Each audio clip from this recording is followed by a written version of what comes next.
A piece of paper can be cut.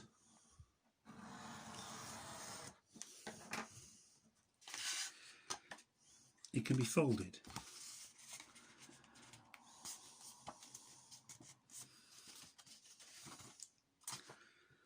And it can be scored. Scoring is where you don't fully cut all the way through the paper.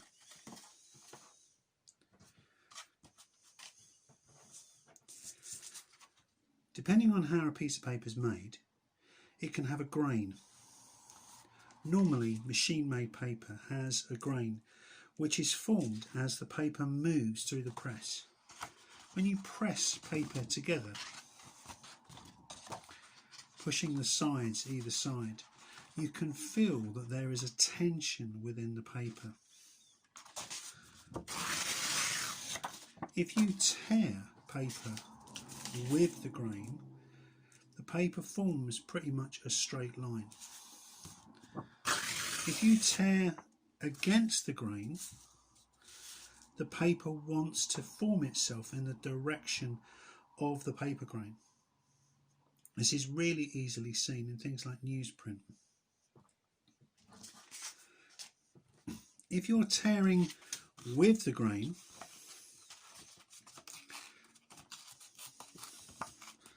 it's really easy to get quite a controlled piece of cutting.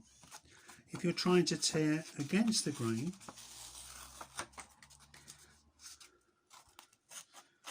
it can be much more difficult, as the paper's constantly trying to fight back.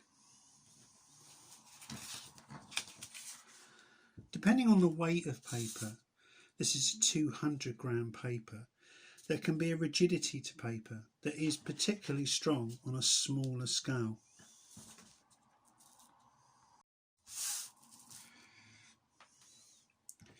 When you bend the paper, you can feel that there's less resistance in this direction, which says that the grain of the paper is running in this direction.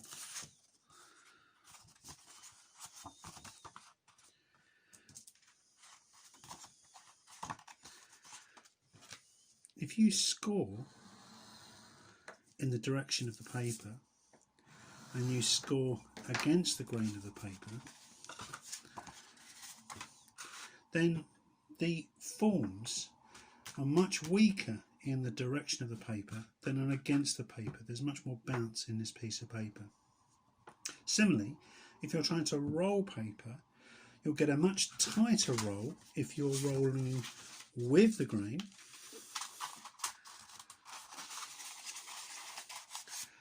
than against the grain, which will resist much more. If the grain is running in this direction, that will make your structure really strong.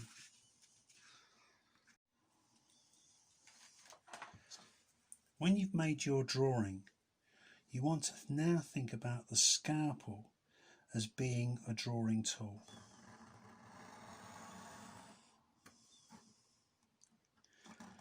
It's best not to draw on the paper in pencil.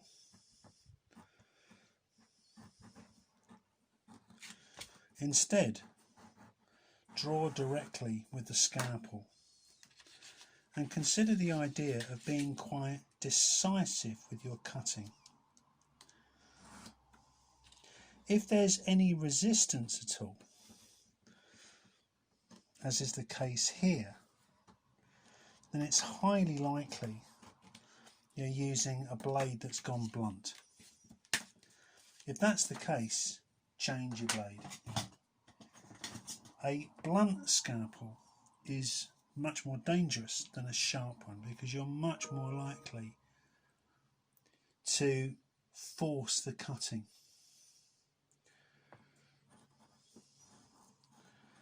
You can score into the paper that you've cut, and you can begin to see what happens to it three-dimensionally when you begin to bend it.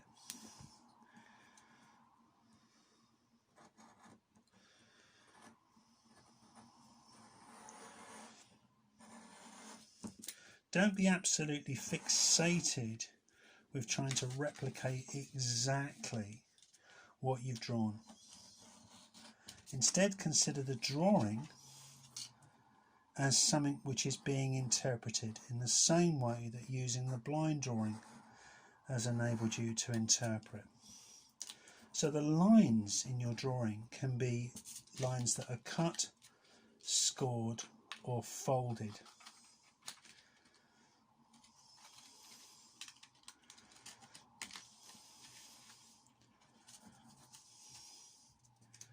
As you start to play with the shapes, think about how they're starting to work together. Something like a stapler can be a really quick way of joining the elements together.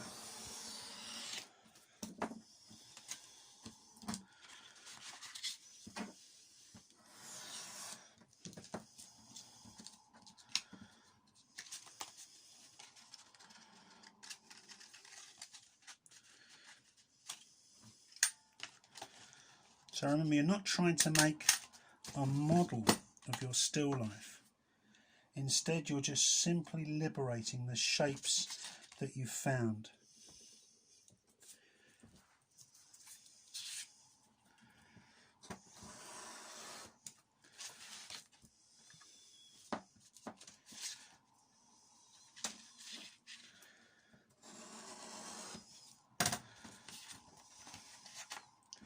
You're trying to create a structure which has a visual interest from a number of different vantage points.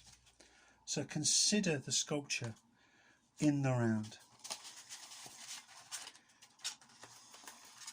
Also, as you're making the work, consider the shadows that are being cast by it.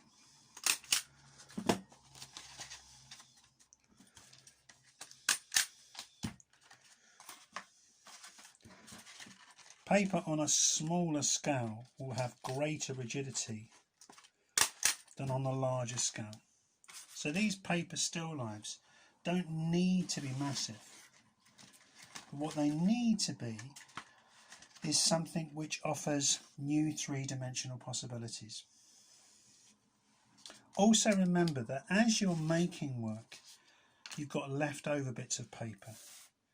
So consider the possibility of what happens with the leftover pieces too.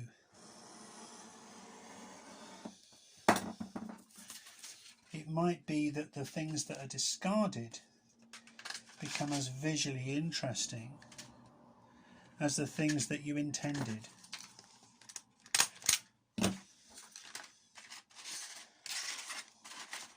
Again, consider how one element relates to the next.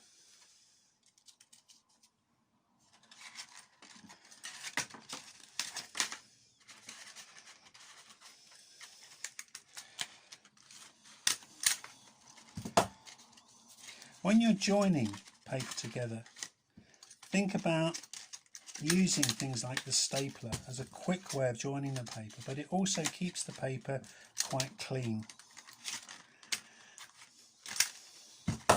If you're going to use things like masking tape, then don't just stick the masking tape down. Think about the masking tape being part of the drawing too. So you might want to cut or structure the masking tape in such a way that it adds another visual element to the work.